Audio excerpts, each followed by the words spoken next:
আমার ছোট্ট পূজারীকে দেখবে তোমরা?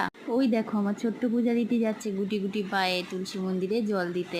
কেন বলো তো? কারণ সে আমাকেও দেখেছে এইভাবে ওড়না মাথায় দিয়ে আমি স্নান করার পরে তুলসী মন্দিরে জল ঢেলেছি, তাই ও আমার কাছ থেকে জলপূর্ণ ঘটিটা চেয়ে নিয়ে তুলসী মন্দিরে জল দিতে গিয়েছে। আমি একটু ঘুটি করে জল আগে তুলসী মন্দিরটা ধুয়ে দিয়েছিলাম, তাই সেও সেটা করছে। তারপরে আমি ঘুটি করে জলটা তুলসী গাছের গোড়ায় ঢেলেছিলাম, সে তো গোড়ায় ঢেলতে পারলো না, কিন্তু করেছে খানিকটা আমার দেখা দেখি।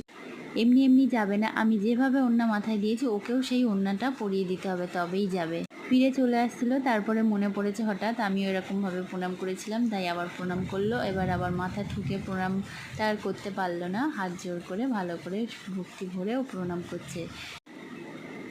এবার চলে আসছে গুটি গুটি পায়ে। আস্তে আস্তে কি যেন আবার একটা মনে পড়লো, ও ঘটিটাই তো নেইনি। দেখো ঘটিটা নিতে গিয়ে আরেকটু হলে ধূপের ছ্যাঁকাটা লাগছিল, কি হতো বললো তো যদি ছ্যাঁকা লাগতো। যাই হোক, ছ্যাঁকা লাগেনি। ঠাকুর কি পারে তার ছোট্ট ভক্তকে এইভাবে কষ্ট দিতে? সে গুটি গুটি পায়ে আবার চলে আসছে।